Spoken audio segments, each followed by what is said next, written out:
Alright, and we are live. Sorry, I was a little bit late and wanted to charge my phone just a little bit longer so that it wouldn't die in the middle of the stream quite as early.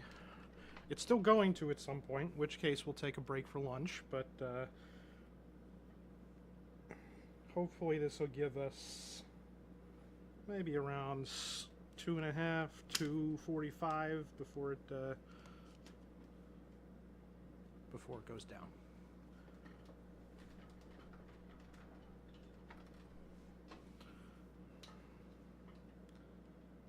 And I'm just connecting the camera.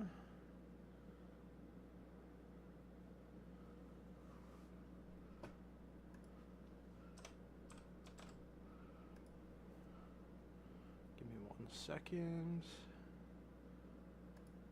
And there we go. So I have, again, my very, very high-tech cardboard spray booth out. We are going to be doing a little bit of spraying. Yesterday I did not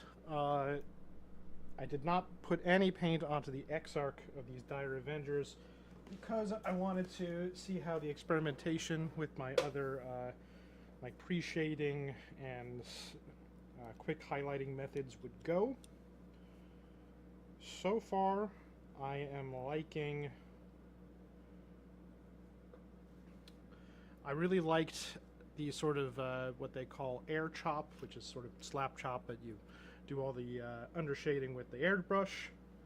I just need to get the blue paint to apply a little bit better over that undershading. I also really liked just starting from a dark base coat and doing some really quick shading up using some stippling and some dry brushing.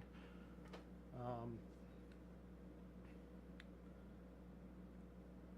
think that for the Exarch here...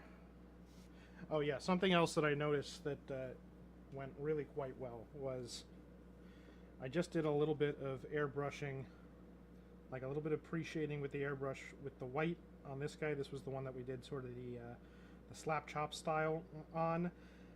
And so with just a little bit of a wash and a couple well-placed highlights, we were able to get that white on the helmet, like the shiny white on the helmet, looking pretty good really, really quickly.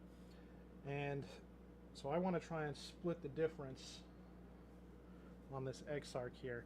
Because fundamentally, what happened with that white on doing the slap chop style is I base coated it in a shadow tone, just did an overspray of that white, or off-white as it were.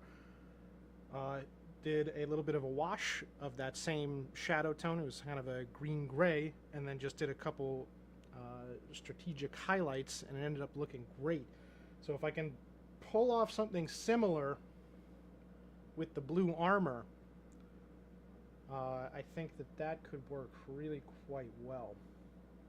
So I'm going to try and do kind of both at the same time.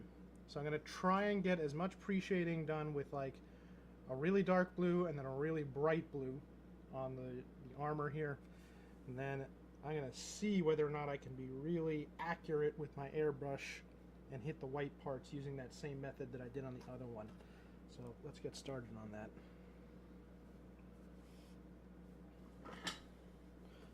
So for my shadow tone, I want it to be a little bit richer than what I was spraying with yesterday. So we're going to use this Imperial Blue.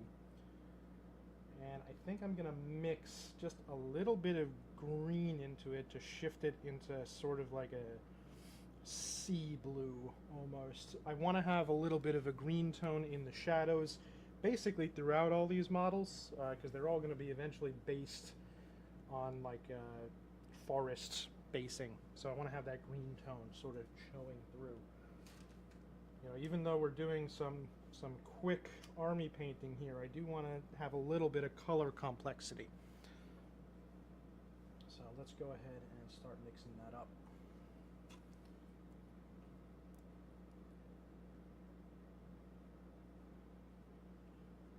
So in we go.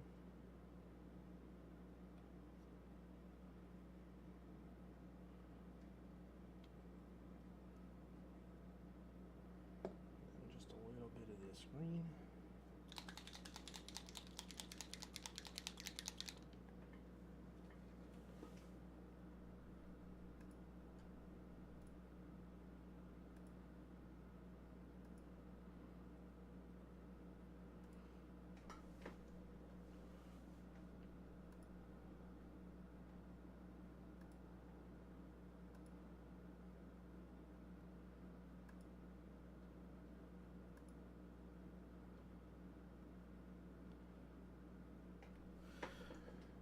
Good morning, C. Kim Craig K.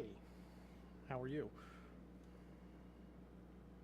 For some reason, chat wasn't displaying properly, so sorry for the late greeting on there. Oh, okay.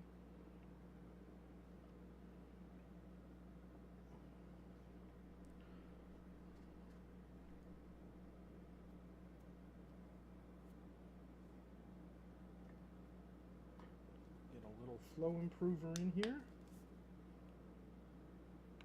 There we go. A little drop of water.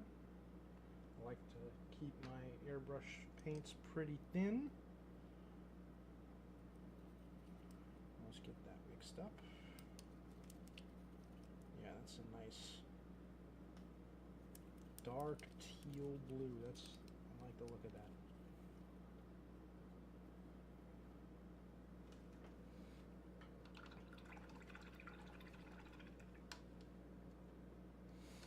Ah, thank you. The my journey to Golden Demon, man, that thing was a beast to put together. And unfortunately, hasn't really been getting that many views, but at least some people liked it.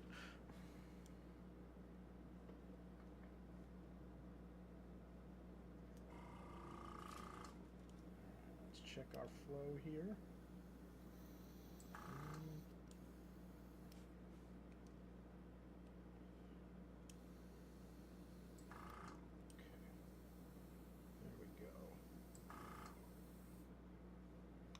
That's maybe slightly too thin. I'm getting a lot of beading. Well, it should be alright. I'll just lay it on thick. It's just a base coat.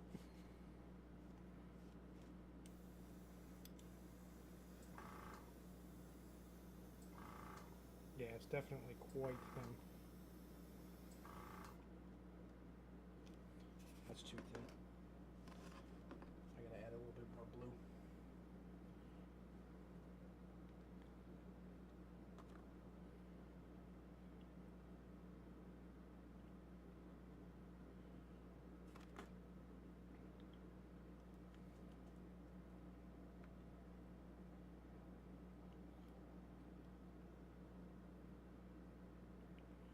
That was a lot of green that I just added.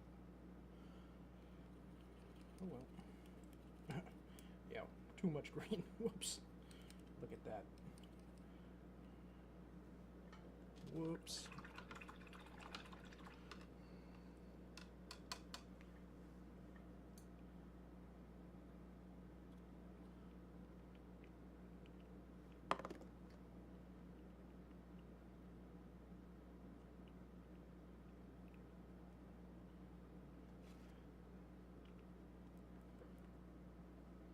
So Kim Craig, you're not a Patreon member, are you? Because I've opened up to members the voice chat and Discord for people to actually come during the live streams and chat along as well. We'll see if any of my members are around today to hop in.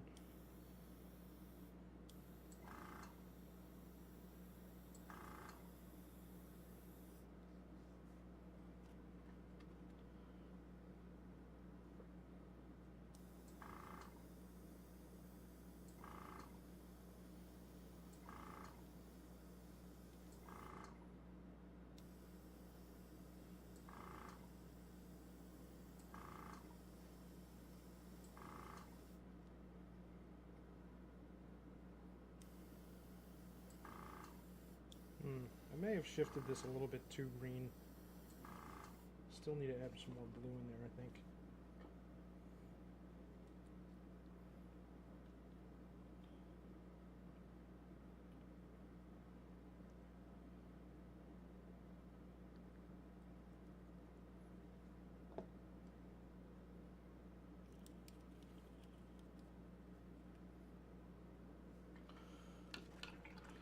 definitely want the shadow color to remain fairly rich. The problem that I had yesterday when I was trying to do like under and over shading, and with the airbrush, was that I didn't have enough contrast. And so the differences between the shadows and the highlights ended up kind of just disappearing as I was doing my shading. Airbrushing is definitely still a very new thing for me. I've always been a bit of a traditional brush purist.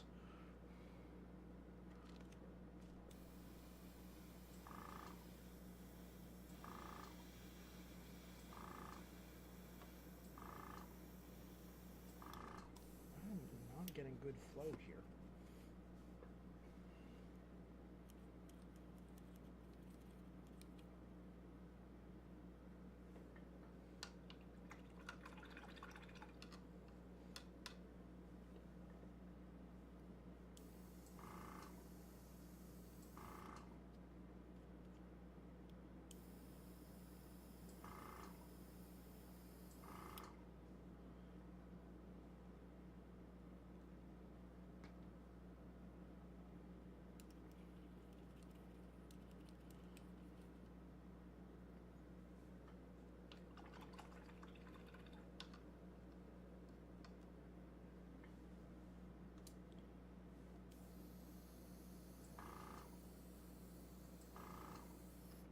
That's a little bit better.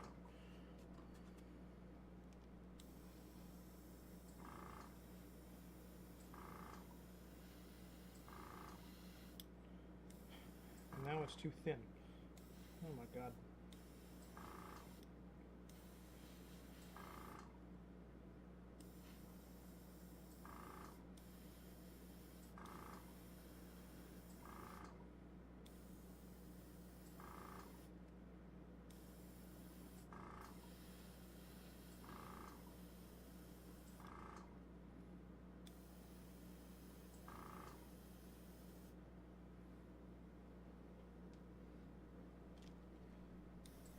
Yeah, getting the right consistency on these airbrush passes has been a little bit difficult lately.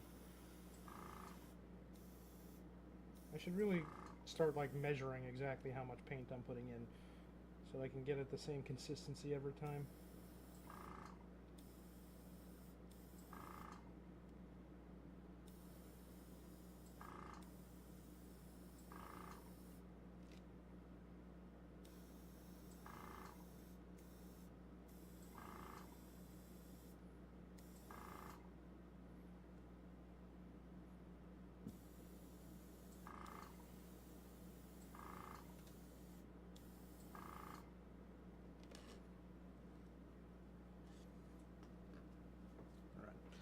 I will let that base coat just dry off for a bit,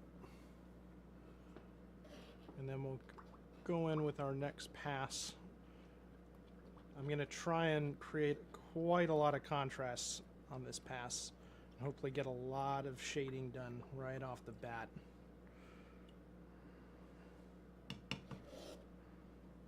So I'm going to be moving up into, where's my towel?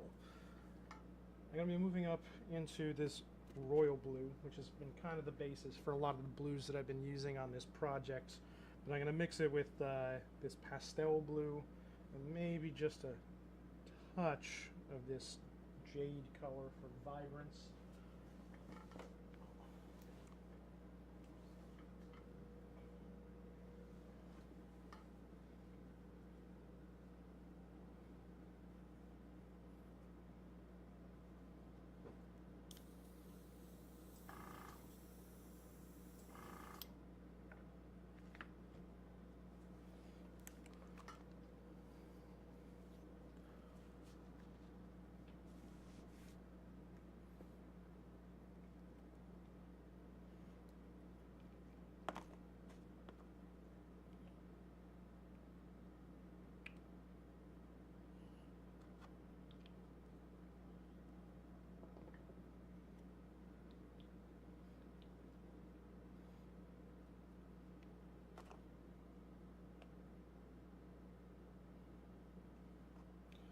that wasn't too much.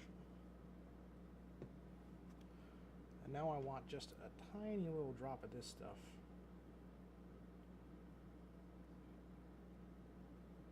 I might even just put it right on the tip of my paintbrush, just so that we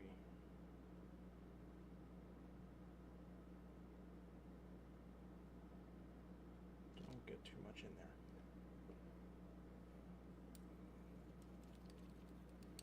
Yeah, that's a very vibrant blue.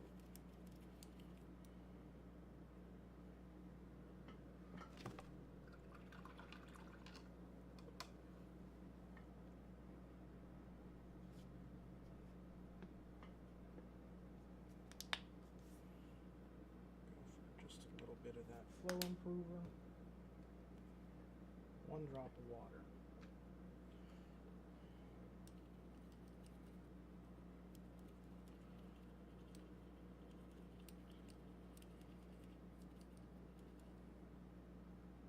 Hopefully that will flow well enough. I don't want it to be too thin, because I don't want it to run. That's my main concern here. I need it to be able to just kind of hit whichever surfaces it's going to hit and stay there.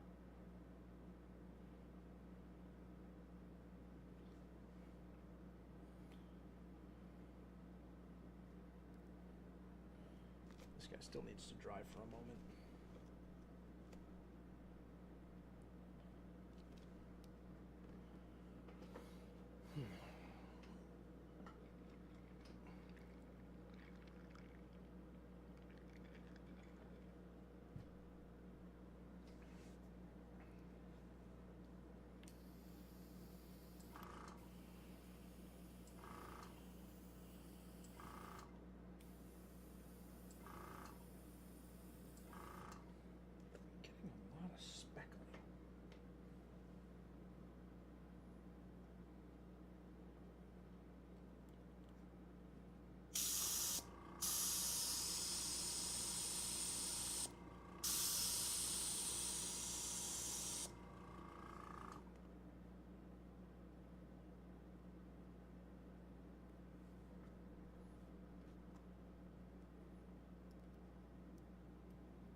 I think that's a good consistency. I just need to restrict the flow a little bit. Let's see where we're going.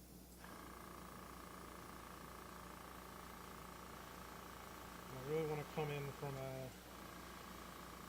extreme top-down angle, so we're only hitting the tops of surfaces.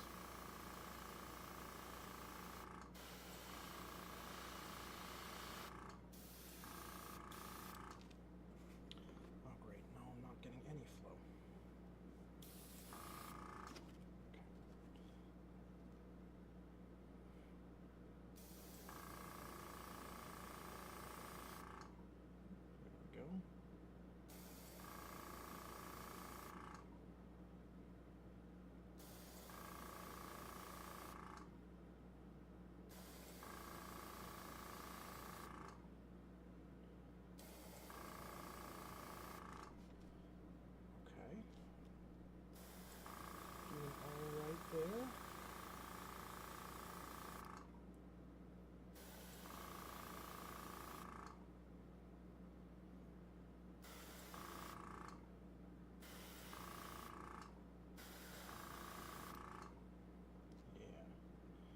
That's good. We're maintaining a lot of shadows there. That's actually looking pretty good.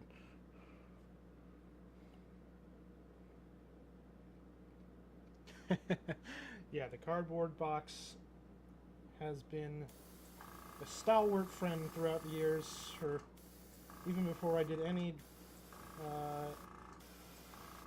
airbrushing. It was, you know, it is still my spray priming station of choice.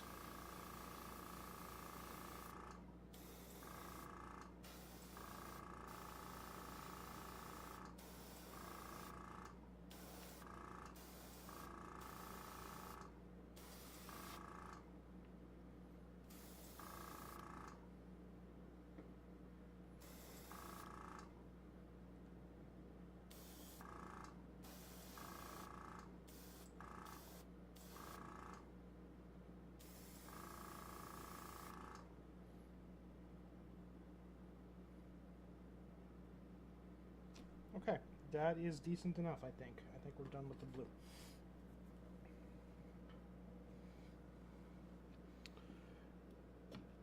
I may well, almost certainly later, I'm going to try and reintroduce a little bit of vibrance to it through a wash. I'll be making a custom wash, probably out of that royal blue and just some contrast medium. I had a little issue with trying to make my own contrast paints by mixing a regular paint with a bit of contrast medium yesterday, and that didn't work out quite as well. I think that strategy is probably a no-go. But mixing regular paints with a lot of contrast medium definitely does quite well in like making a custom wash, though, which is good.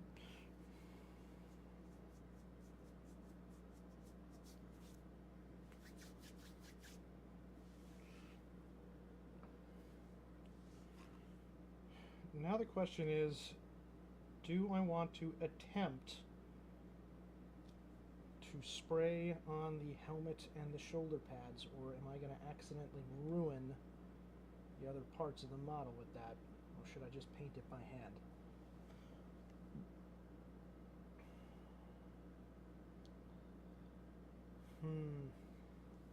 I feel like my airbrush might not be precise enough for that. I think we'll just base coat it by hand and see if maybe we could dry brush it up.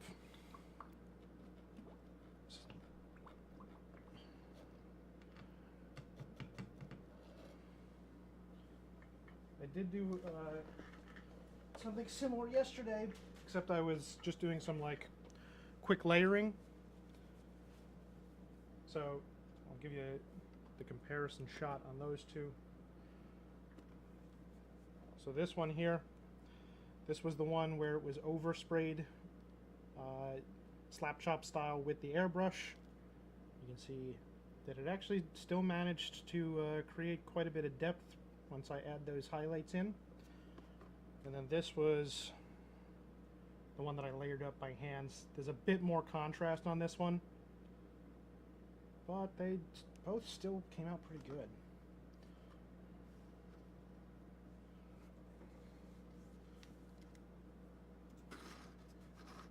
And the color choices that I made with the airbrush, I think actually work pretty well. These guys look in line with each other. Obviously, once I do a little bit more highlighting and that shade, they'll be much more in line with each other. So let's just kind of just clean out the airbrush real quick. I'm just going to spray it into a towel because I'm poor and I don't have a proper spray off bin.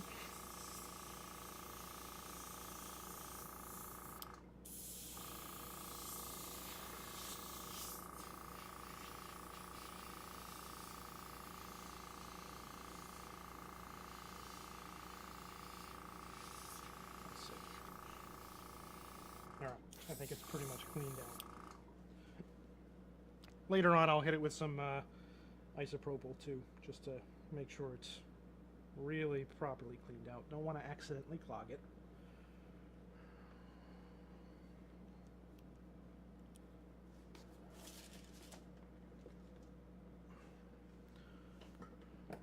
And our handy high-tech spray booth is going to have to go away now. Bye-bye.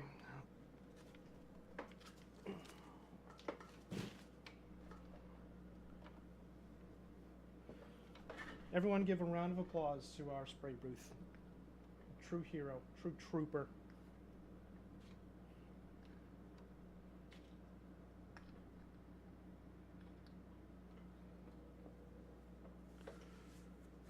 So let's get those base coats down on the helmet and the shoulder pads. We will be using our mix here of this refractive green and our storm vermin fur.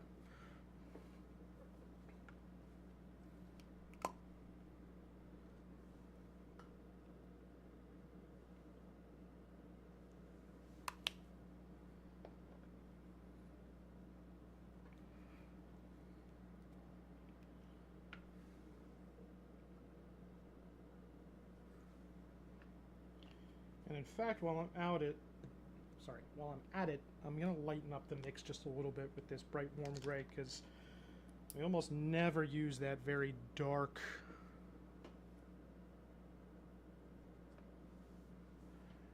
Yeah, Kim Craig, awesome. Thank you so much for joining.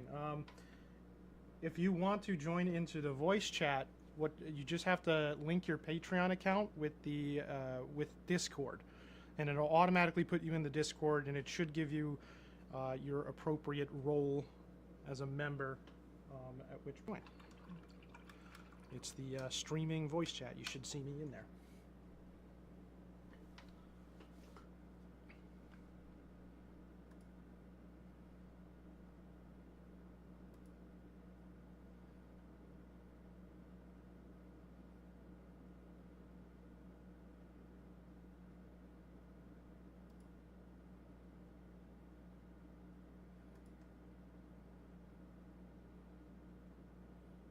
Yeah, I can see you in the Discord. So, looks like the linking worked.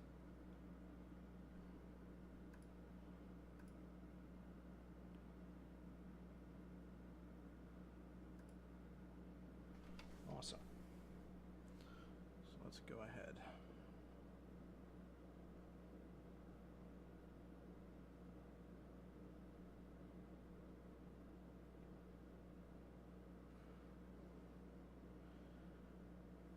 For those of you who may not be super familiar with painting white, especially over a darker base coat, you're definitely always going to get the smoothest results by layering up through some form of gray. I, of course, added a little green into my gray. Like I said before, we want those undertones to show through pretty much everywhere. I messed up a little bit on that one.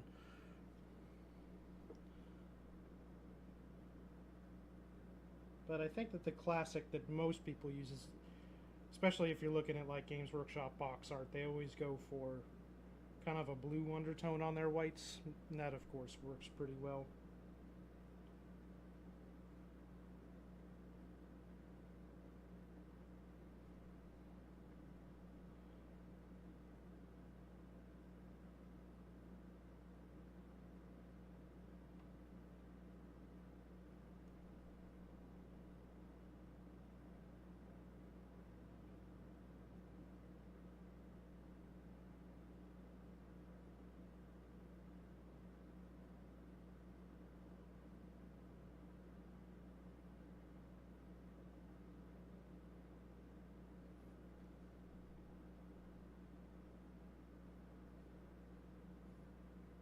Oh, you're a tattoo artist, huh? That's fun. I guess there's a lot of crossover between that and painting minis too.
Apologies, I know that the base coating step is a little bit boring to watch.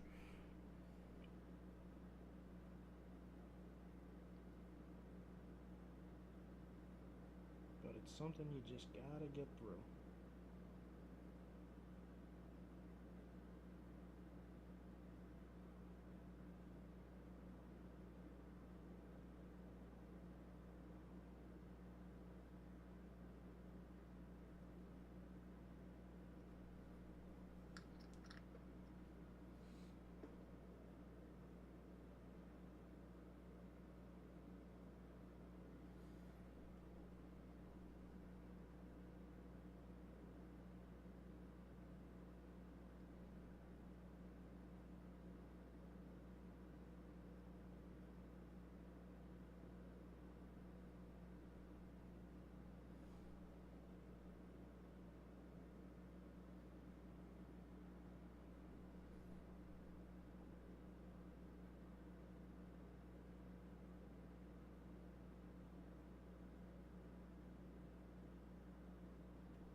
We're lucky that that I had this weekend off to do these two streams. I don't usually have this much time on the weekends. So I'm going to have to find a time, probably during the weekdays, to do a little streaming too. This is fun. And productive at the same time.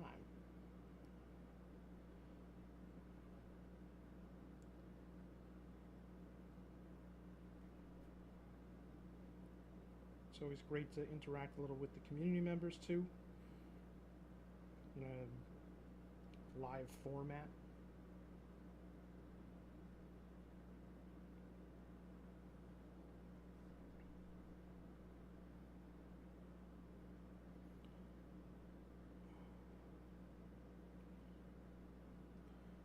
Feels like it got hot again today after that short reprieve.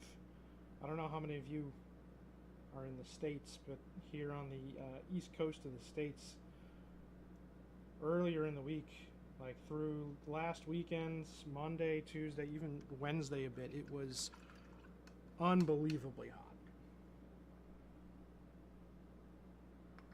On Tuesday it was, I think, 101 degrees with like a heat index of 110, 111, something like that, because of the humidity.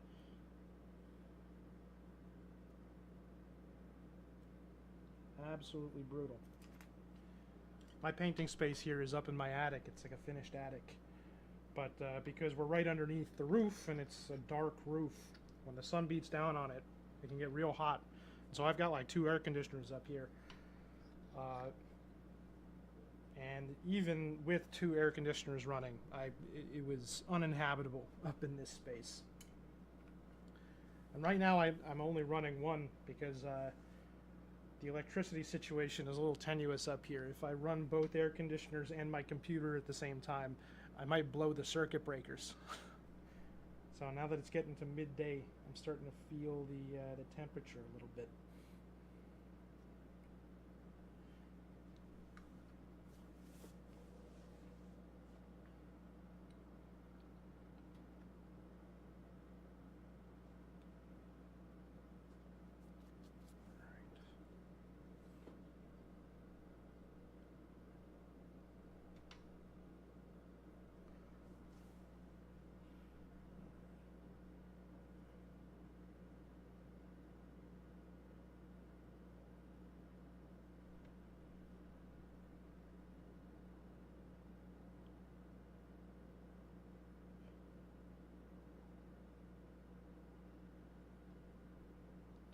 So Craig, I know you're about to do some tattooing, but Somniel, are you doing any painting today? Are you painting along with the stream or doing something else?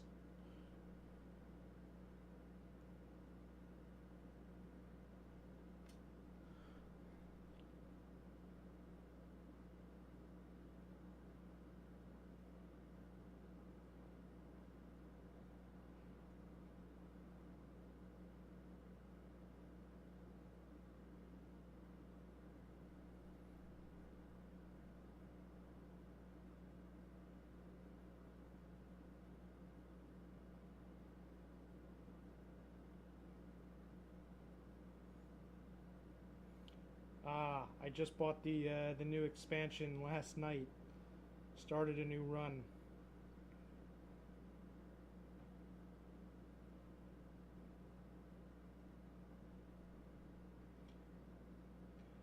Yeah, I was almost through Act 2 with Void Shadows, but then I saw that the next DLC was coming out in like another 2 months or so, and I was like, I'll just wait and I'll start over. So that's what I did.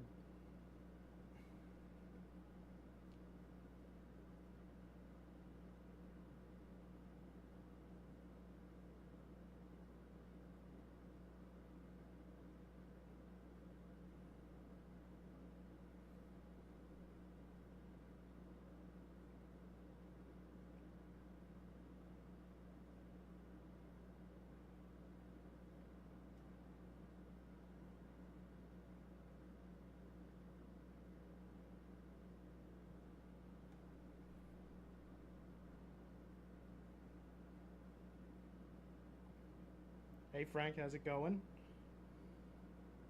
Welcome.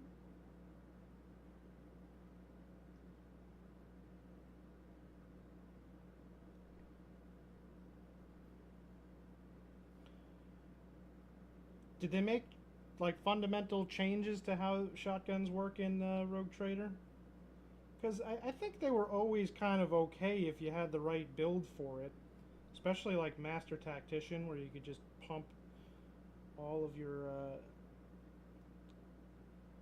I forget what the stacks of that particular talent are called, but you know what I mean. Where you pump all the damage into one big shot.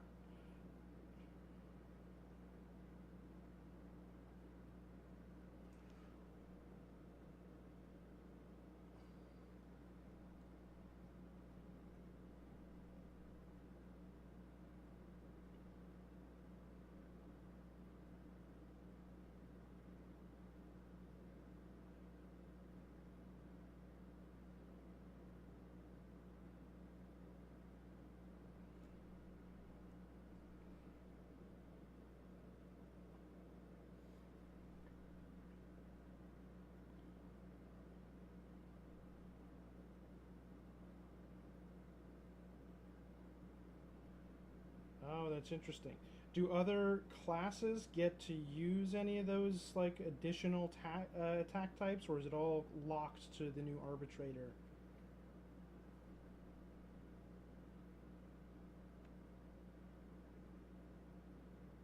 Oh, that's really interesting. That he gets uh, his own unique.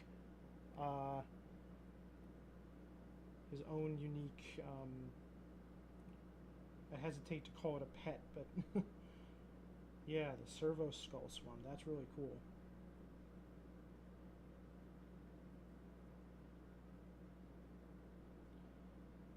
I hadn't even thought about that if there were like familiars other than the like animal based ones.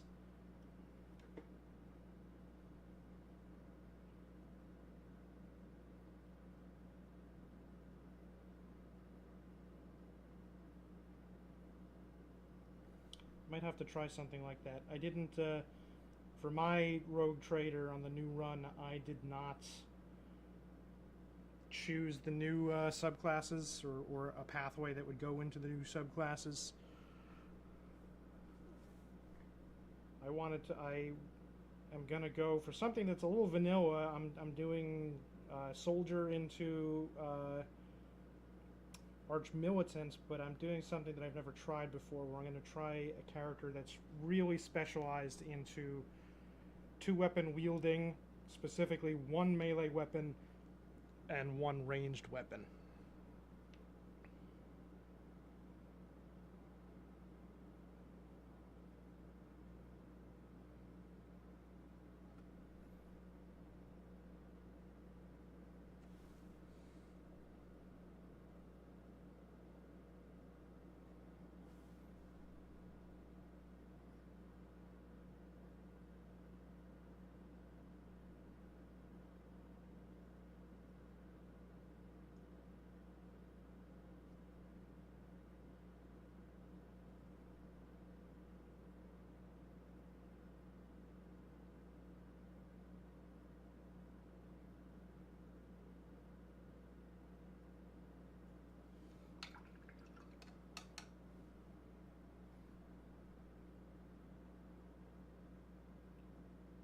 That's interesting that they gave the Psyker the Cyber Eagle. I guess that's a little nod to the classic Inquisitor Kotyaz.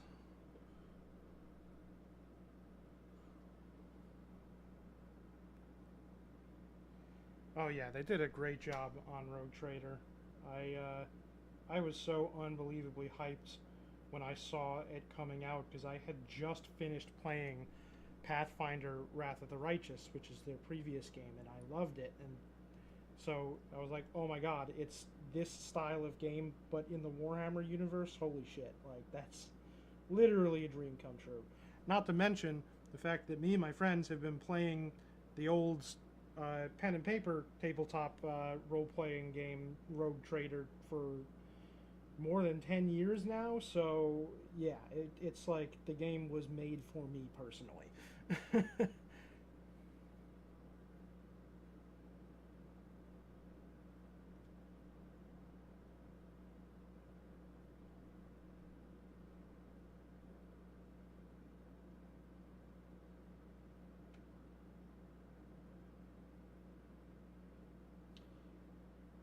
love how, like, crunchy on the rules it is, too. I'm a total, like, min-maxer, so I love fiddling with all the different combinations and trying to come up with broken stuff.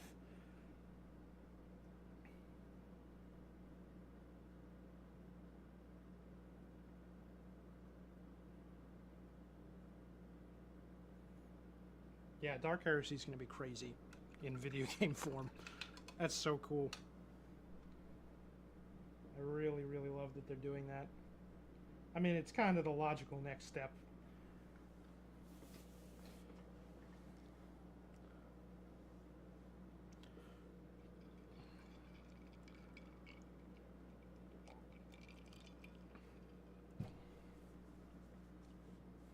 Our old forever GM for Dark Heresy and Rogue Trader and everything, he always had a joke saying that no matter which game system you start playing in, be it Only War or Dark Heresy, Rogue Trader, whatever, eventually you're always going to end up playing Black Crusade when everybody eventually falls to chaos. I think he considered it a bit of a part of his job to try and corrupt us.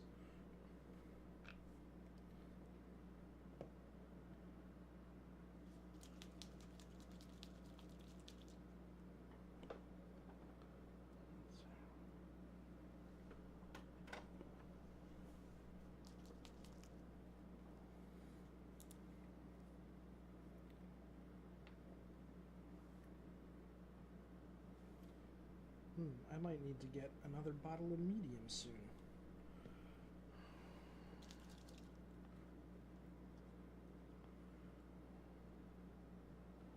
So I'm mixing up my custom wash. I got some Lamian medium, some contrast medium, and just a little drop of color. And I mean a really little drop of color. That might even still be too thick.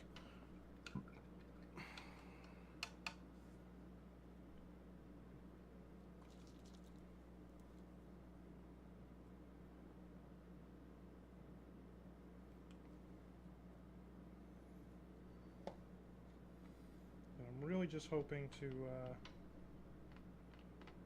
put this over to pump the vibrance on this just a little bit, because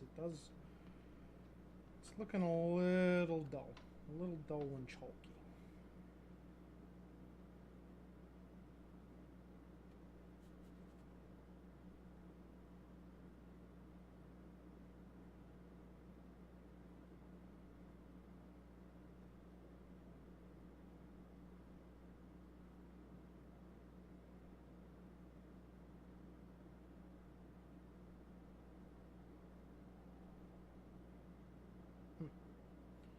I think I might need to go darker. I think I'm going to need a second pass of something darker.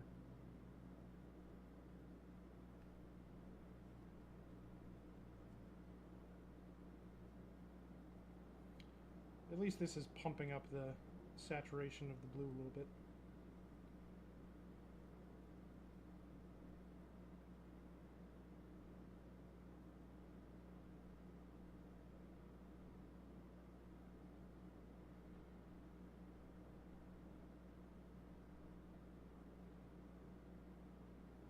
Didn't really give us much shading, unfortunately.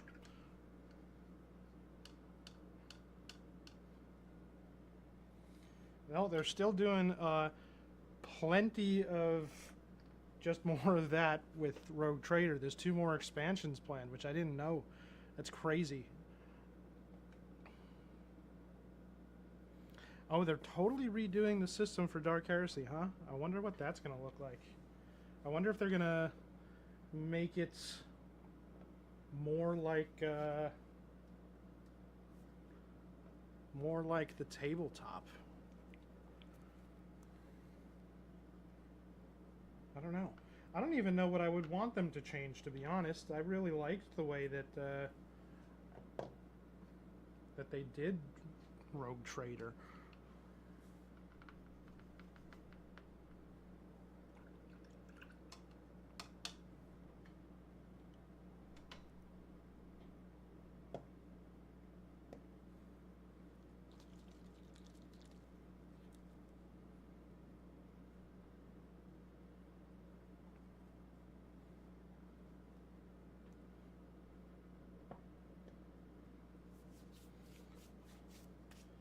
I really don't have many inks.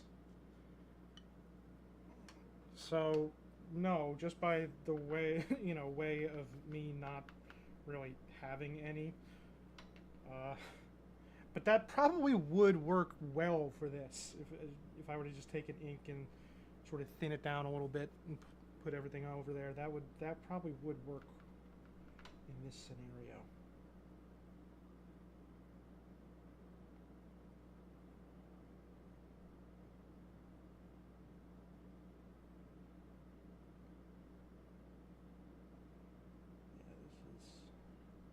That's definitely helping a little bit. Probably could have even gone one step darker than that. But we'll see how this dries.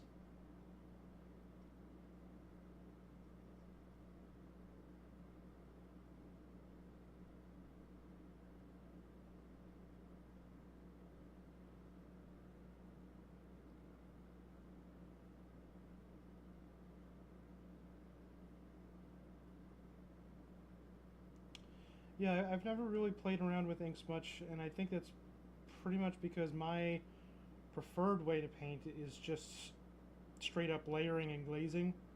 Like I'll start from my shadow color and I'll just layer up to where I want to go and then bring everything back down together with some glazing.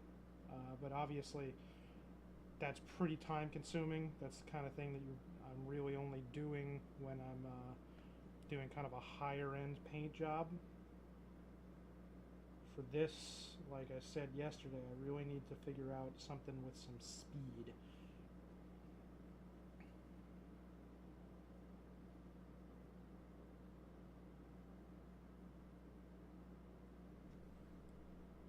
Alright, so those two wash layers definitely helped in terms of vibrancy. That's for sure, but I need just a little bit more shading. So, let me see what I'm going to do here. I think what I'm going to do is I'm going to take that mix of that Imperial Blue that I just did, and I'm going to add in a little bit of Nuln Oil. And hopefully that'll give me what I am looking for.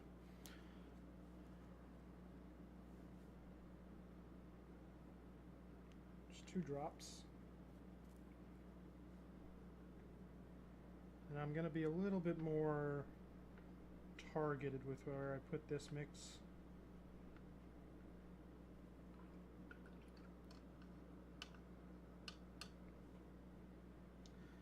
Yeah, adding the inks in to a wash does sound like an interesting idea.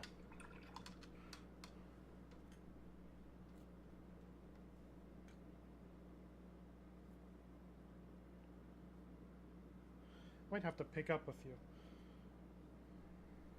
I think you can get them at pretty much any art store. They have the Liquitex inks. Those probably work. Might be something worth looking into, especially for this project.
Yeah, so in the way of metallics, I think that's the only way that I can recall that I've ever used any kind of ink.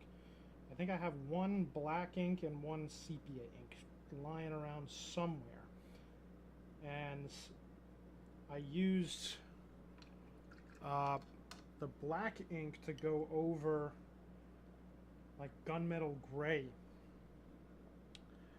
And it ended up not really being very glossy at all. It actually took it down into like it made it look like a very kind of like old tarnished metal, or something that had some sort of a, I don't know, anodized like black coat over the metal. Like if you were looking to paint like modern weaponry or something like that, that's a great strategy. Just put like a medium silver over it and then hit it with a black ink. Comes out looking really nice. Just do a couple little edge highlights with that silver, bring it back to little scratches. Super quick, looks fantastic.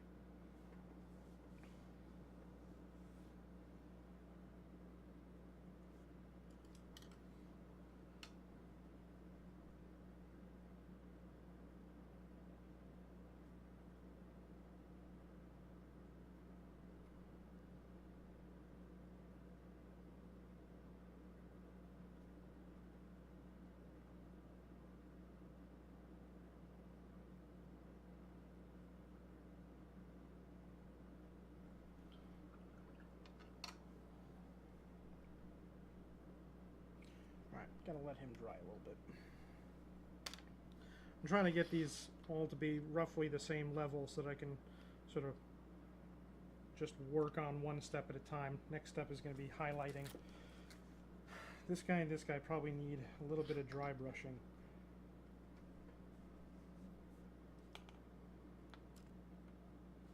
Where is my other dry brush? What do I do with it? Oh, here it is. Literally right in front of me. So let's go for our mix of pastel blue. We'll do royal blue mixed with that for our dry brushing. And just that tiny little bit of bright jade for vibrancy.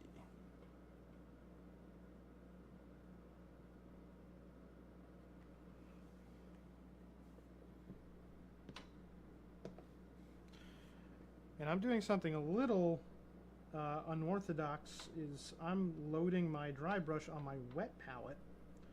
I have found that the extra moisture that it gets there really goes a long way towards making your dry brushing smooth and avoiding any chalky textures. And I think at some point yesterday I even accidentally at one point thinned down my paint that I was loading on the dry brush. Like a bit of extra water got onto the wet palette. And so I was dry brushing with paint that was probably closer to like thin layer or maybe even approaching glazing consistency. And it worked really quite well as long as you took the excess off onto the paper towel. I was even able to do like some really subtle blending with it because of how thin the paint was that was coming off.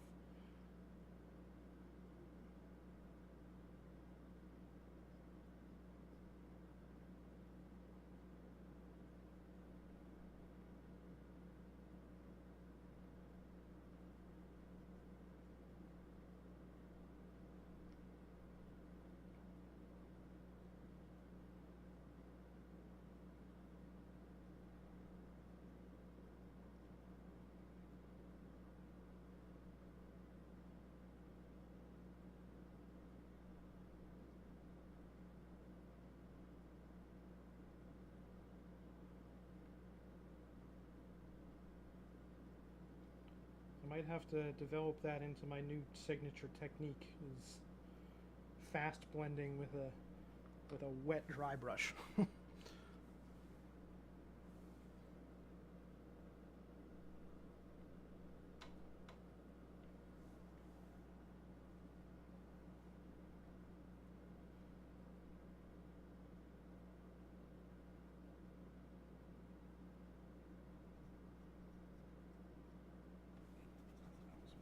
Aggressive.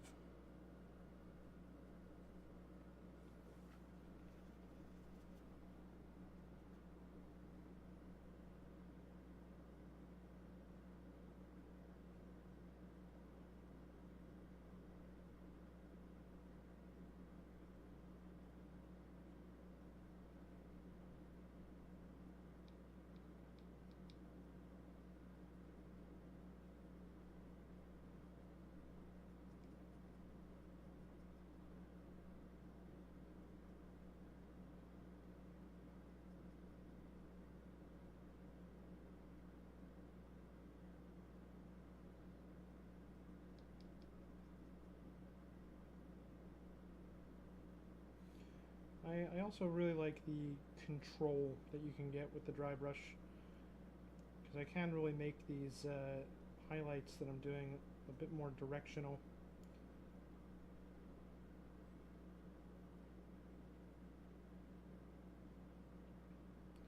By focusing my efforts on the right area, we can kind of approach a little bit of volumetric highlighting going on here. Approach. Not quite replicate it, but approach.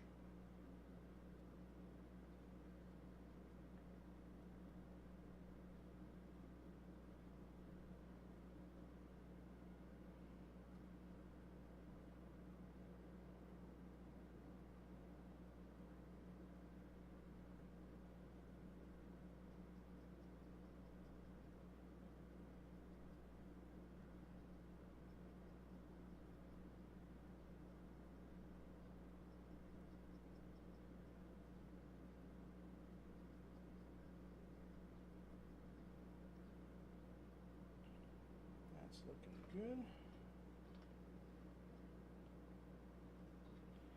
Now, of course, each of these guys has a little bit of inconsistency in terms of how their armor is looking, just because they use slightly different techniques on each of them.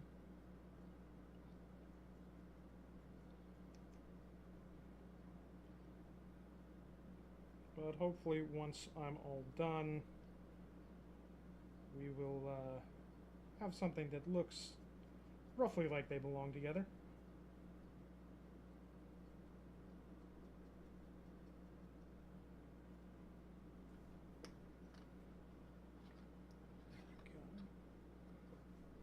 Do a little bit more on this one here.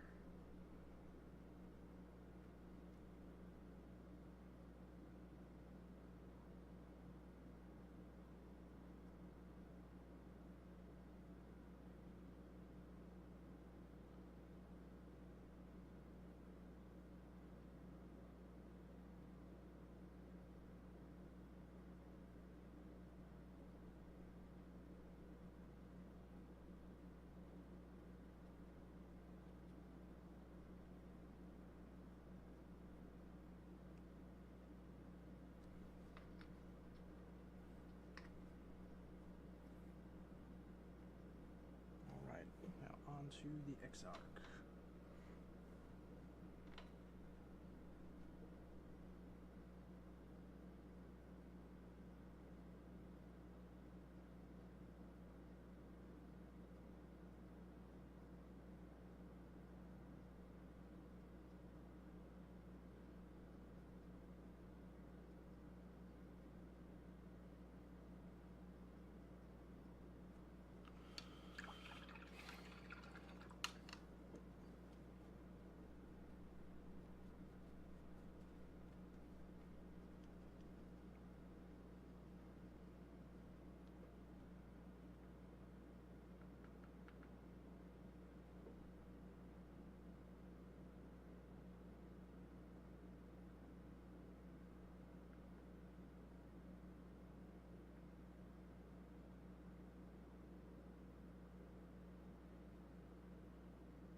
Switching to a smaller brush size to try and be a little bit more precise with this dry brushing.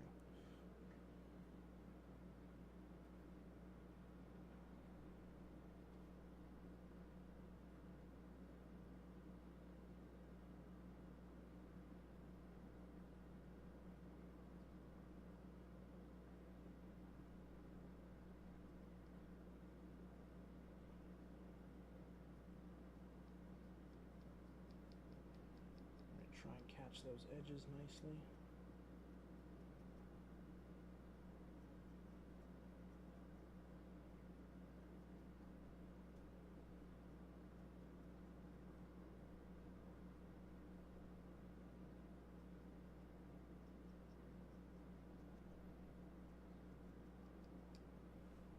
But I think that the rest of the highlighting is mostly going to have to get done just using a traditional brush. I'll get what I can with the dry brush, but can't do everything.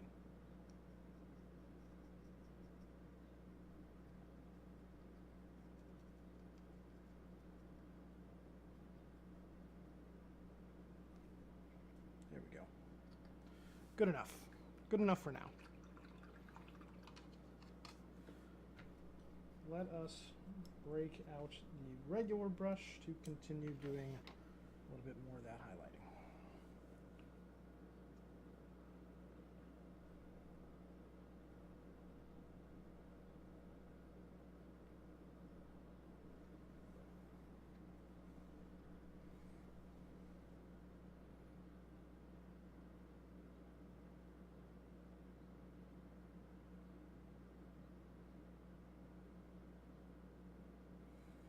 And here we have the opportunity to really start defining some shapes.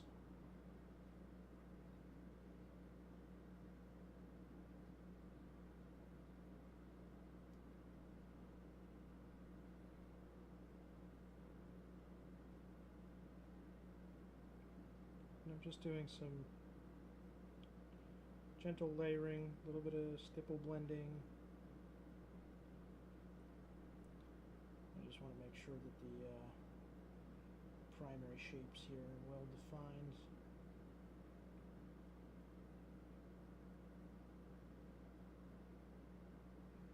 There's also a little bit of cleanup to do on the surfaces from all that contrast paint. I've never really been able to get them to go on without leaving some kind of staining.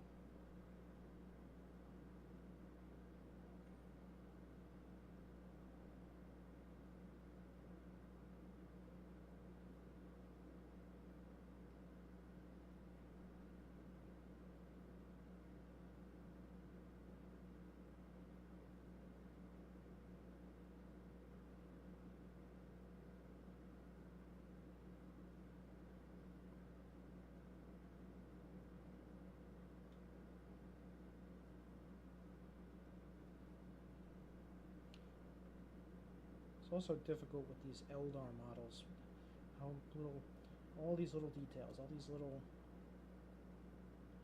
bumps on the armor, all the straps everywhere, little bits of iconography.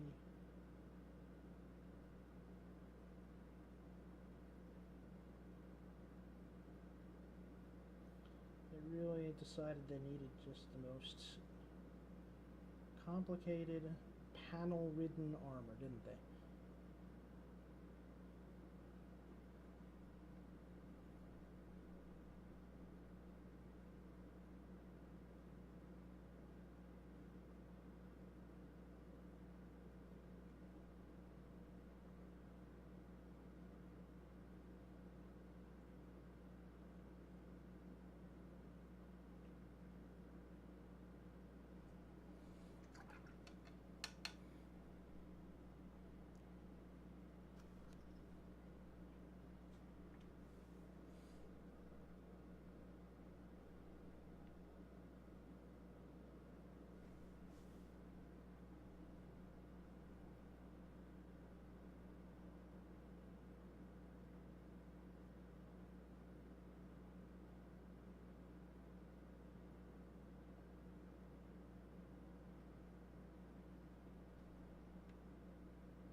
Sorry if I'm not talking as much during this part. I always kind of get in the zone when I'm just, doing a bunch of highlighting and building shapes and such.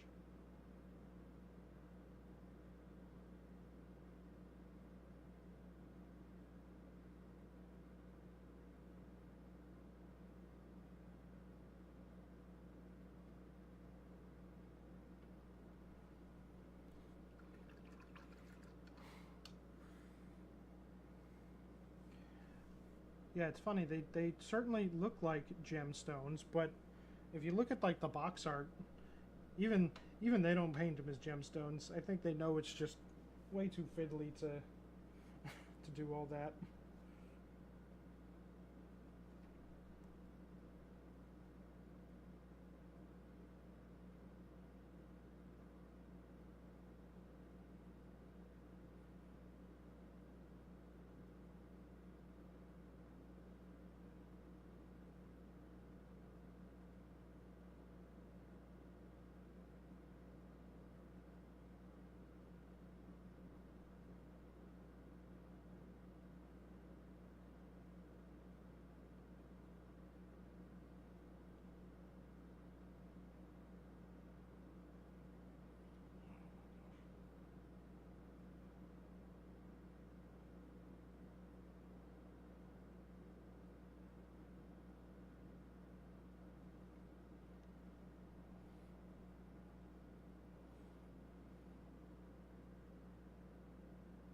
How did you find that?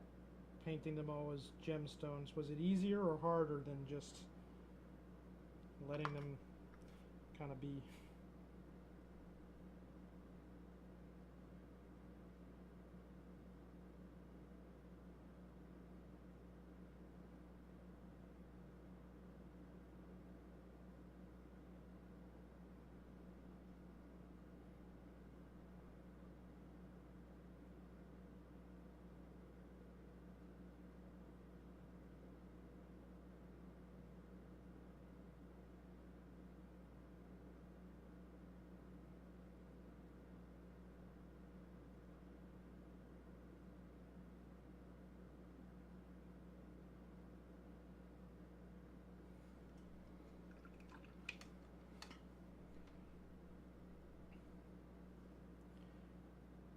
Yeah, I think at some point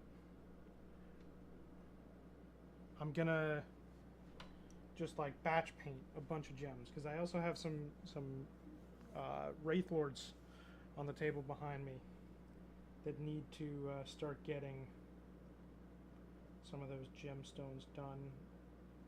So I figure I might as well do it all at the same time.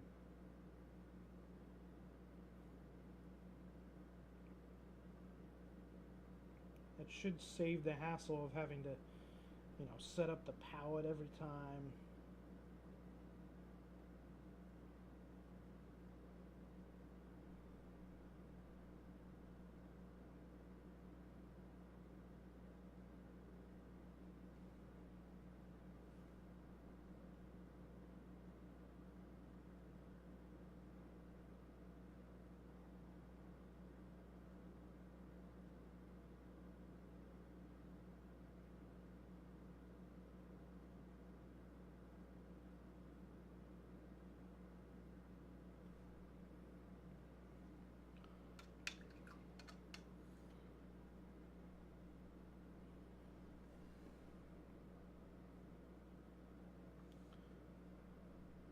Aria painting is such a challenge for me because I am a perfectionist at heart. And so painting this guy right now, I want to, there's really nothing more that I want to do right now than go in and like perfectly shade every single shape on here. But I cannot do that. It would take me a year.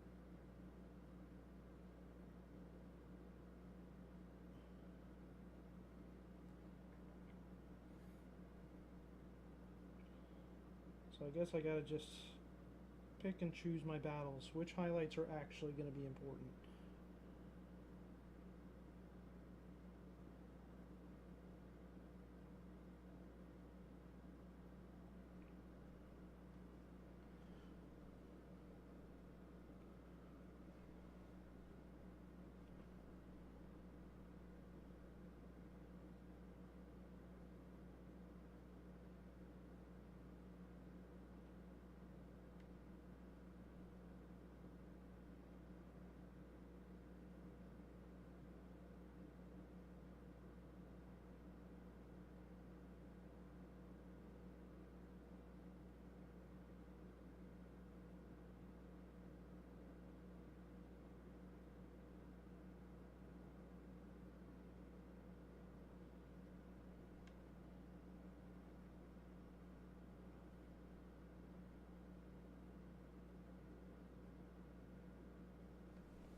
it's not great. Which is the reason that I have not actually made any significant progress on painting my Imperial Guard army. It's just not something I like to do. But this one, I have to do, because this is a commission. So, cannot let the client down.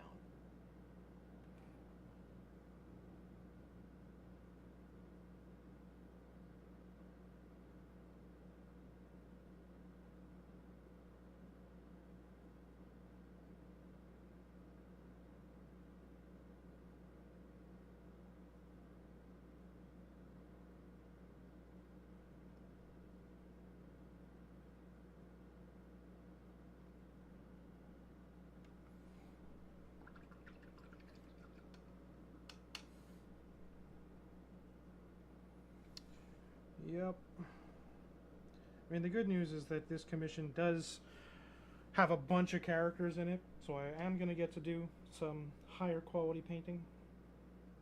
But for these guys, it's got to just look good enough.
I'm still really not happy with like the level of contrast on this guy.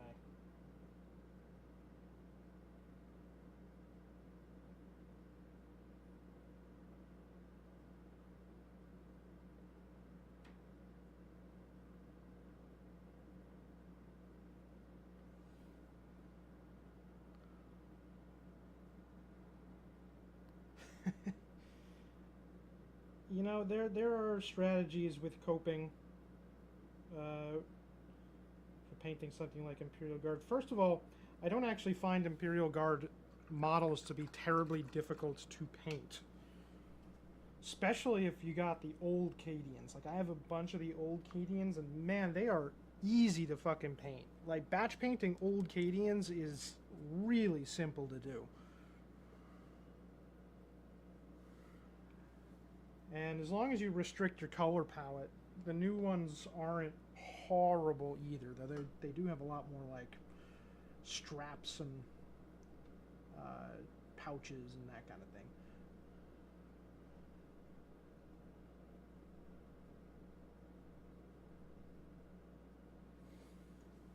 And then, of course, painting vehicles. You know, Imperial Guard vehicles are actually pretty easy to paint too. You can just lay down a base coat, dry brush the whole thing, slap a wash on it, and you're 75% of the way there, and it looks look decent just because of how many little crevices and rivets and panels and everything, and how square everything the washes and the dry brushing, it really goes a long way.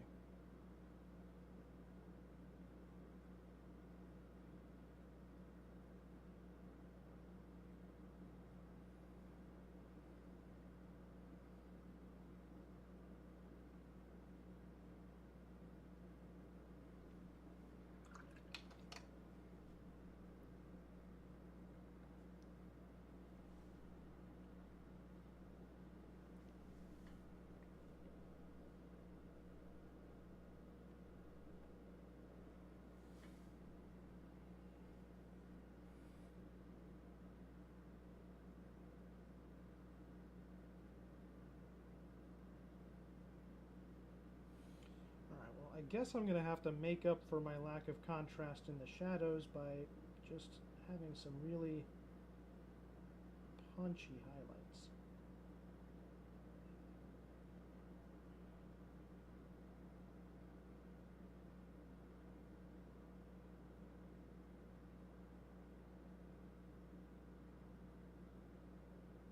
It's actually starting to look pretty decent.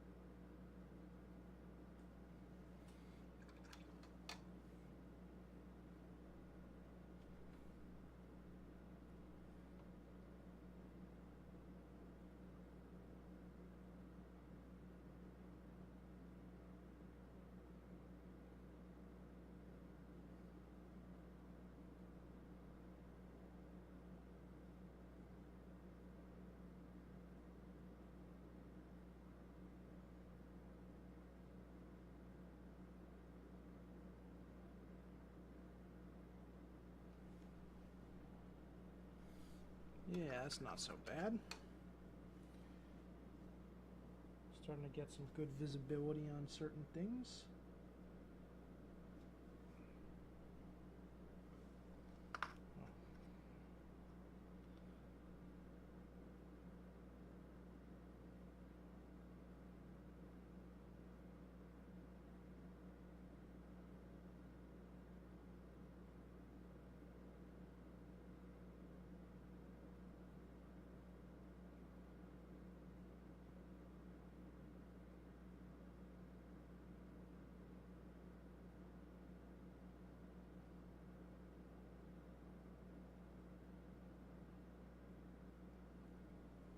That was a little bit much, I think.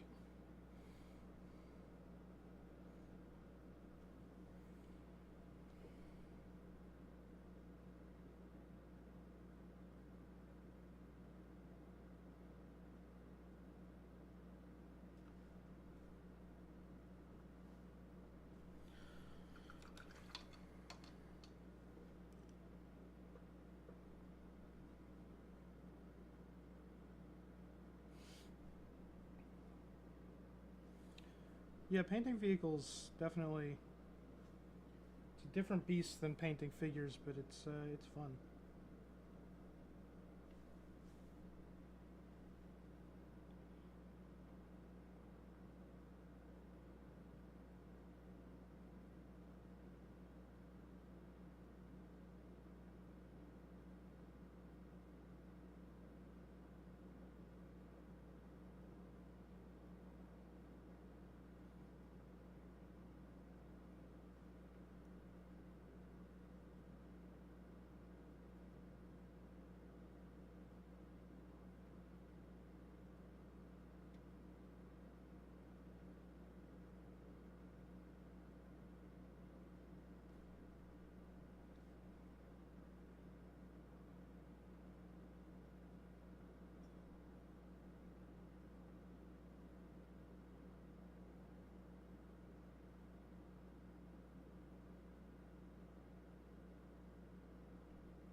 I am gonna try, maybe put in a little bit of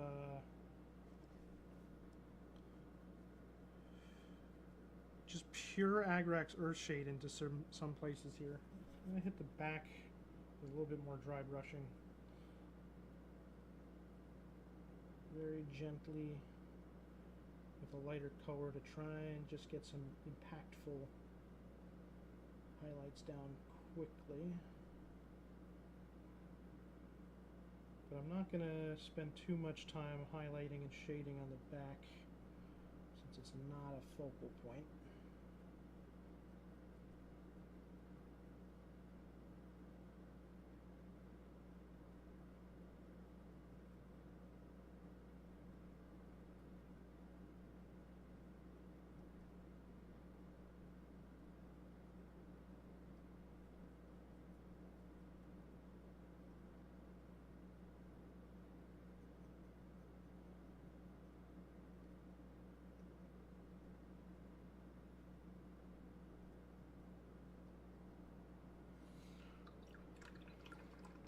Hello, the Warhammerer. Welcome to the chat. Yeah, just painting up some Dire Avengers for a commission client. I'm trying to get a little bit more used to painting units quickly, because it's not something that I have focused on all that much.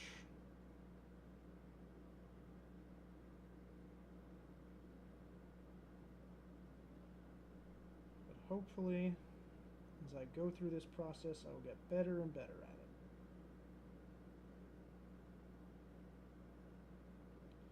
This is actually part 2 of a series of streams that I'm doing. I was streaming yesterday too, where I'm really just testing out different methods of building up some contrast and some shading quickly.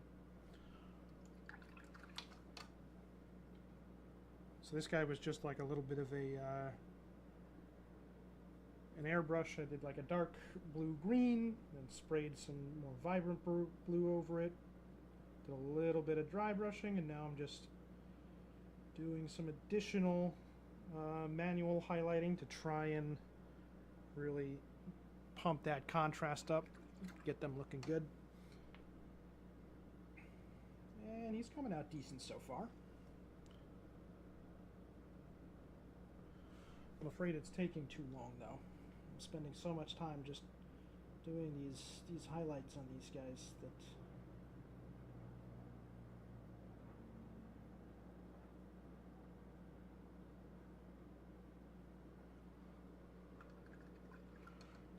Oh, you're another small creator? Ask away. What is it that you mainly do? Are you doing YouTube videos?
He must be typing up a very long question.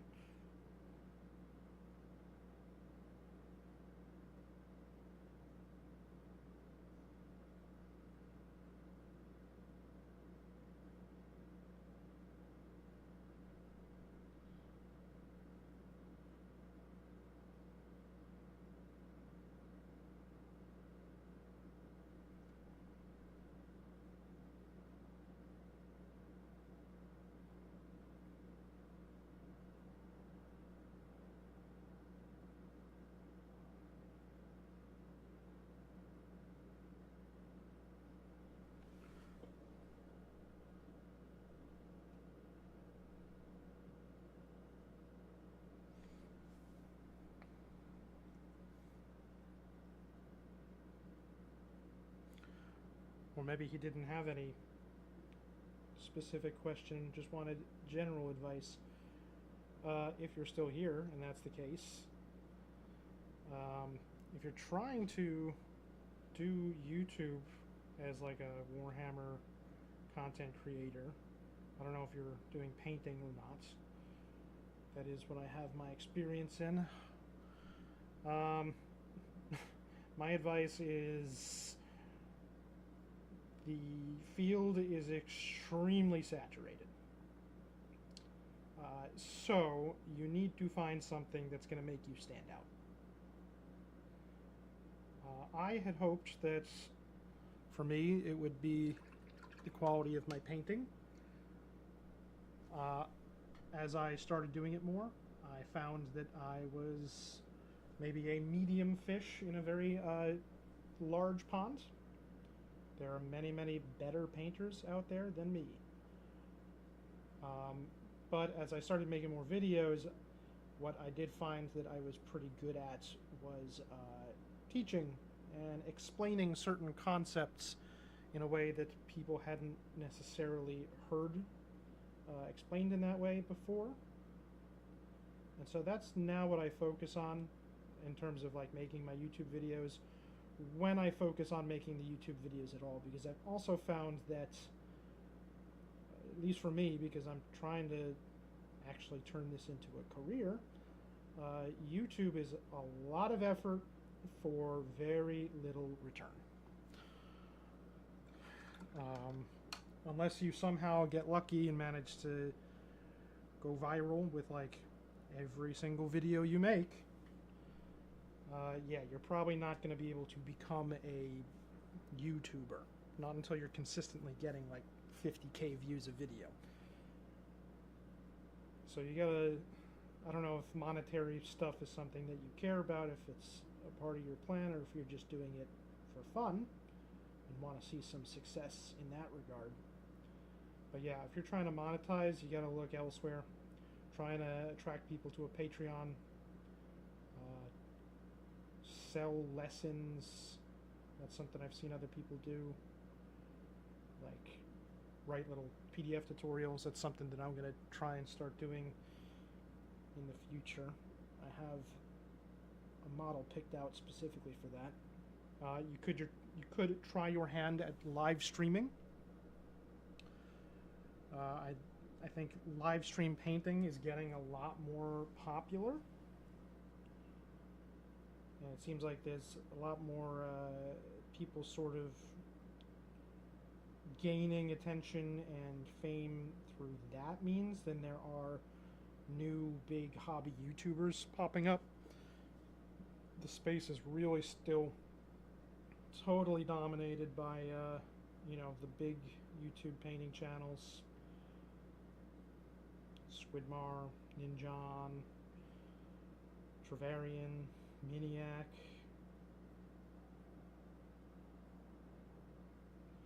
There's also something to keep in mind, that if you're looking to become a hobby YouTuber, in order to really be successful for that, you're going to find that you're spending a lot more time doing YouTube stuff, scripting videos, editing, uploading, blah, blah, blah, blah, than you are going to do painting. So be prepared for that that sort of work-life balance, as it were. If what you care about the most is painting, then paint, you know? Maybe occasionally upload some videos on YouTube, but, you know, just paint. Get your stuff up on social media elsewhere, like Instagram and Twitter, Blue Sky, whatever it is that you're on.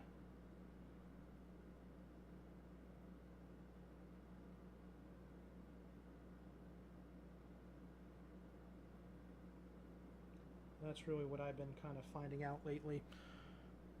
Producing videos it's so much time investment for not much return. Not at the beginning, at least. Not until you have real sponsors.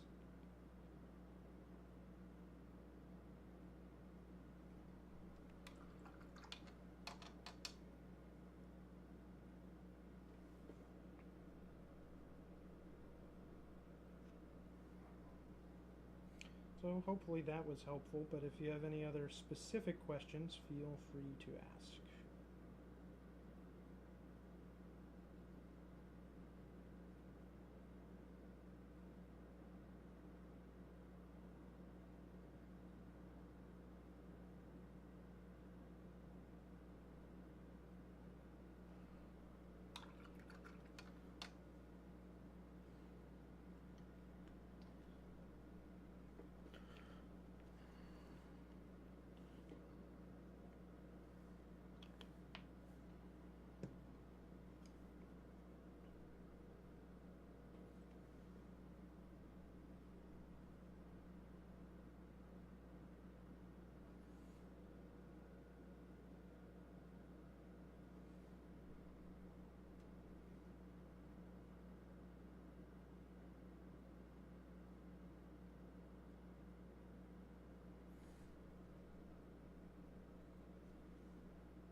Alright, I'm going to do just a couple.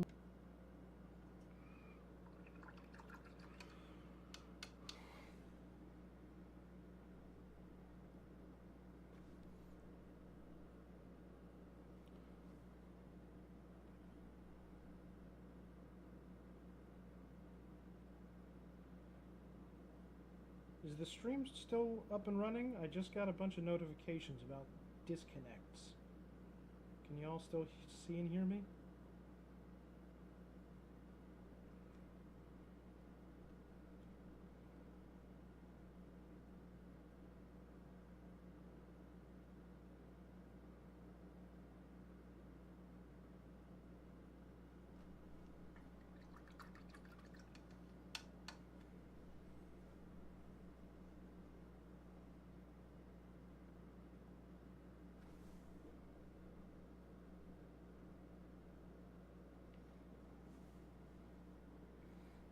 Okay.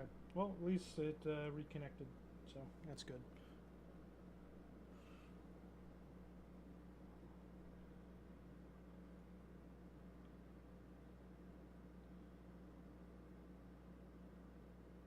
Something that I can't really see from the streamer's chair is how's the video quality in terms of like the clarity of actually seeing what I'm painting? Like, is the detail level pretty good?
The volume is low, huh? Let me try pulling this a little closer to me. I had that problem a little bit yesterday. Is that a bit better on volume?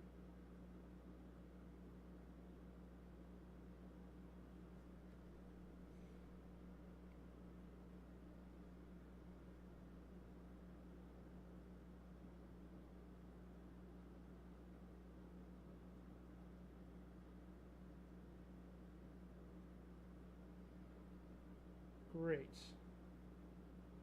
That's about as far as my my arm will reach here. Normally I have that thing much closer to the other side of the desk, because that's where I record my videos.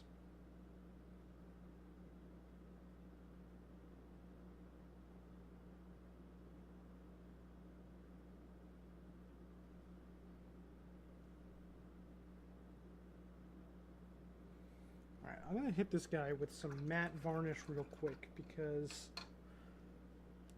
Actually, no. We'll do the Nuln Oil first, because Nuln Oil is quite shiny. Then we'll hit it with the matte varnish just to see how it's looking, because that initial coat of paint mixed with the contrast medium was very shiny.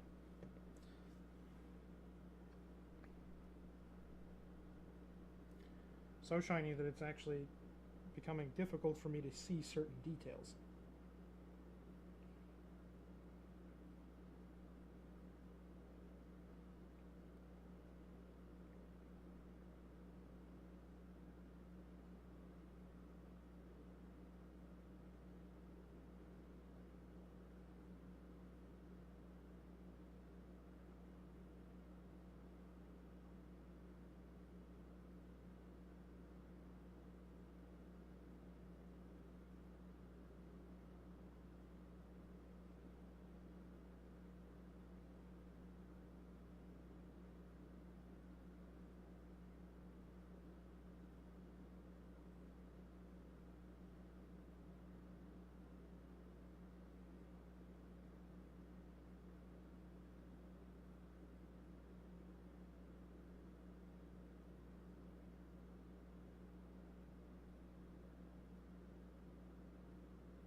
Alright, let's let that dry.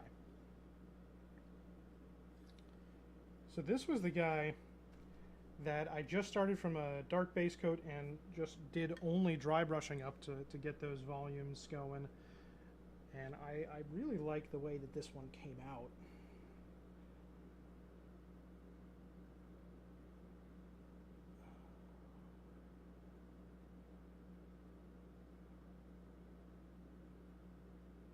If we just do a little bit more highlighting in certain places.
Yeah, I feel like in terms of like building contrast quickly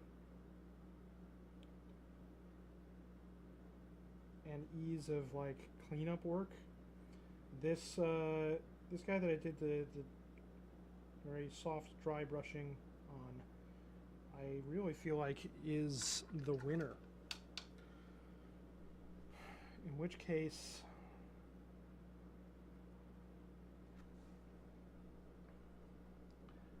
I don't really know.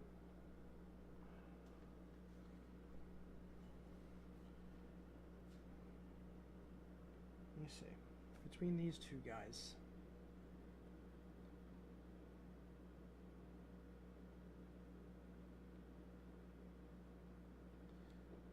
hard to say.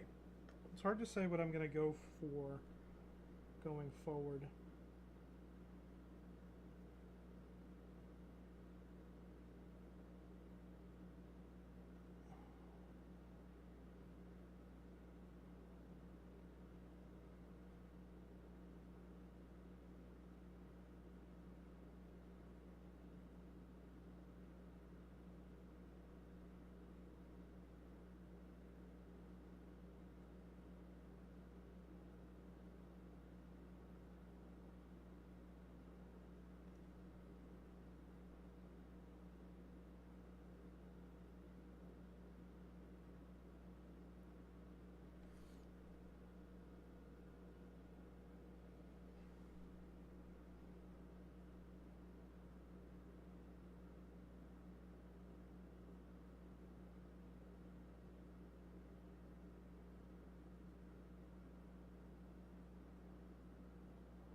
My only hesitation between just declaring this guy the winner is just how easy it was to paint the white on this guy.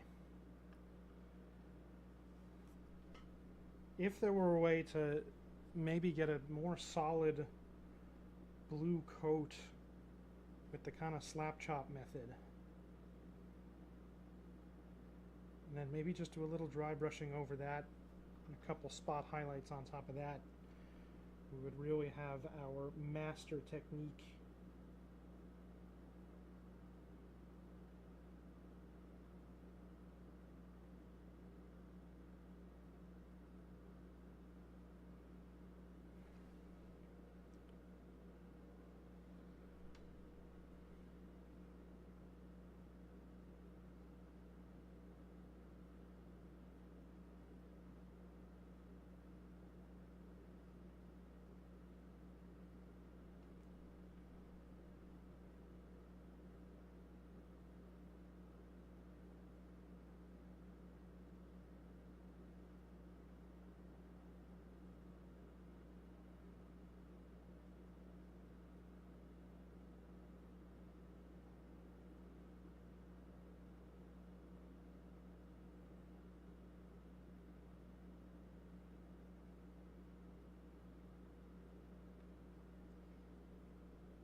Yeah, so the thing about the Artis Opus sort of wet brushing technique is that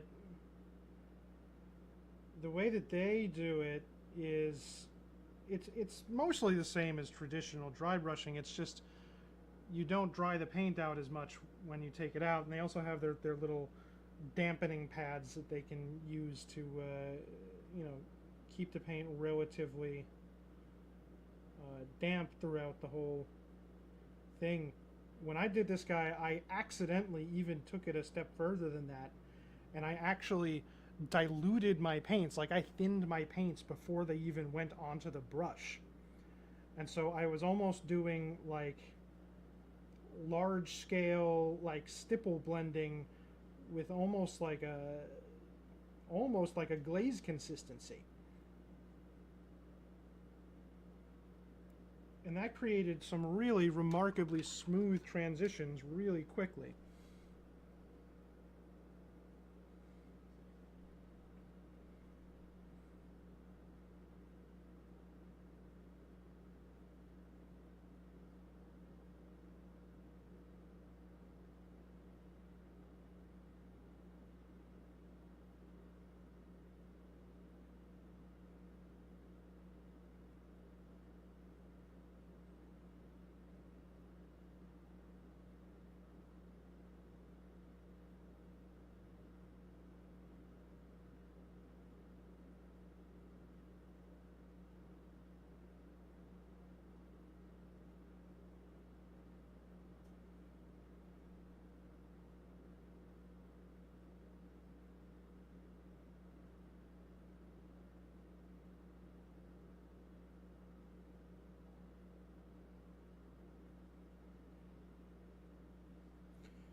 Oh, for sure, yeah. No, it really was similar to just applying paint with a normal brush, but like bigger.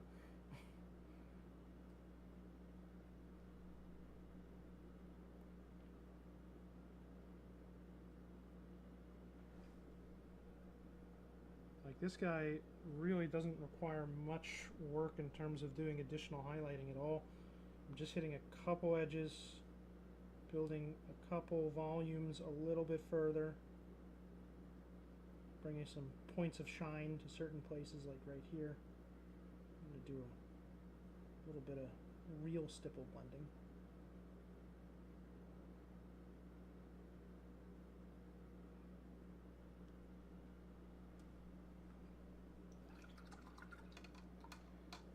And then I think I can really just hit the back with one more little shot of dry brushing in certain places. Yeah, look at that.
Yeah, I think between the two, like this took less effort and already just looks so much more sophisticated in terms of the amount of contrast and like building of the shapes and everything.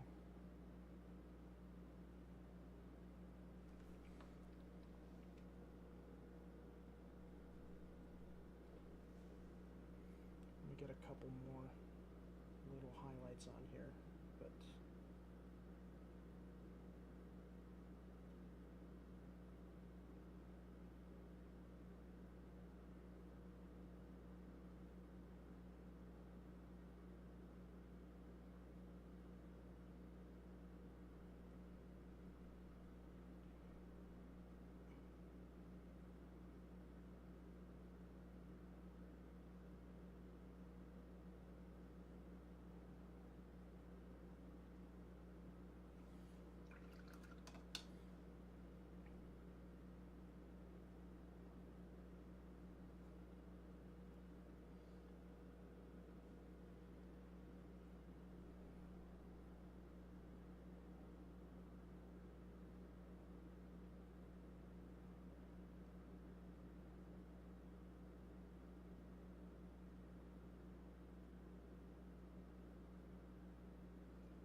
very quickly get a couple impactful highlights here in the back.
finally I'm going to hit this guy with that matte varnish.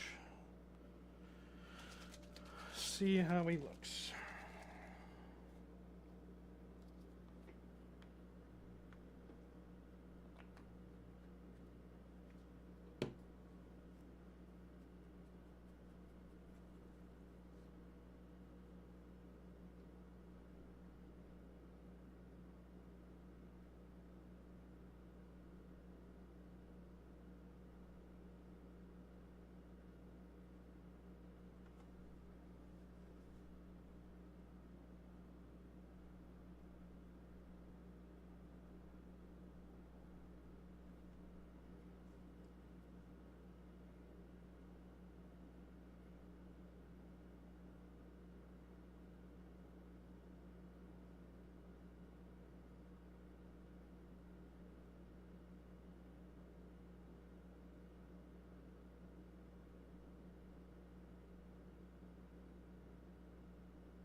Okay, so after hitting this guy with the matte varnish, he's looking a lot better to my eyes. Maybe that shininess from the contrast medium was really interfering with me being able to see how well or not the contrast has been preserved, and it's looking pretty good. Everything is nicely well defined. So maybe we will stick with this method next time and just make sure that on the first pass of washes, we get a little bit darker.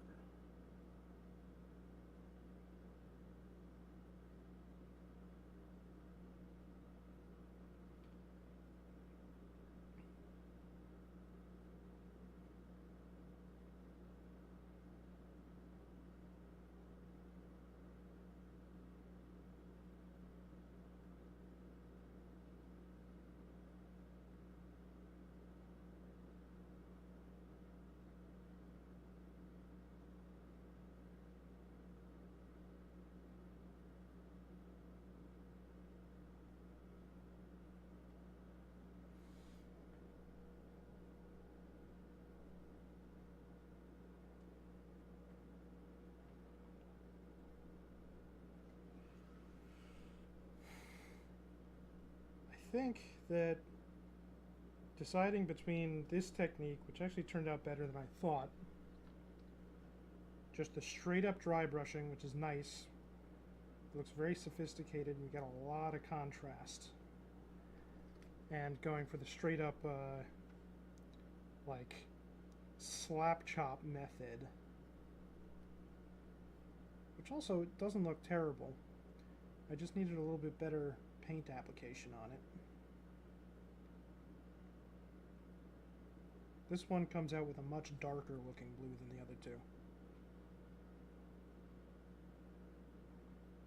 But still looking decent either way. I think the main thing is I'm just going to have to retry them all on another set of Dire Avengers, which I do have, and see if I can sort of refine my application of these techniques. Because that might be the make or break for deciding between them.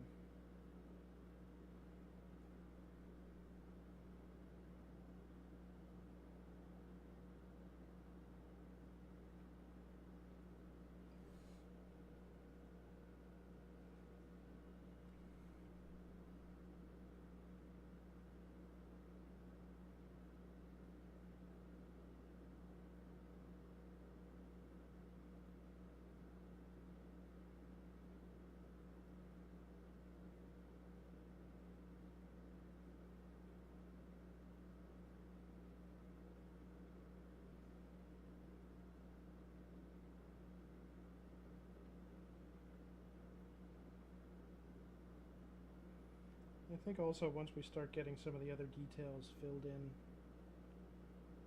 that these blues will start to make a little bit more sense in context, if you know what I mean.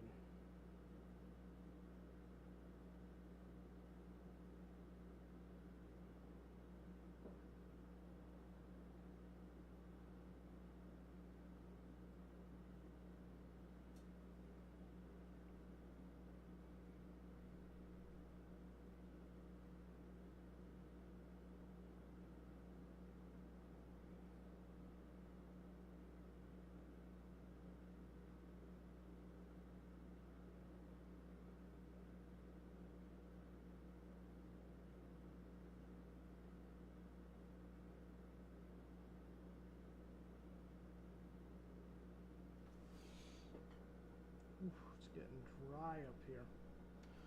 My paints are drying on the paintbrush.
See you later, Franks. Thanks for hanging out. Yeah, hopefully I will have these guys done soonish. I'll be working more on them over the weekend. Well, the end of the weekend. Over the afternoon, I meant to say.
Alright, it's just about 2 o'clock. I think we're going to take a break on streaming. I'm sure my phone needs to charge a little bit. So I will see you at around 3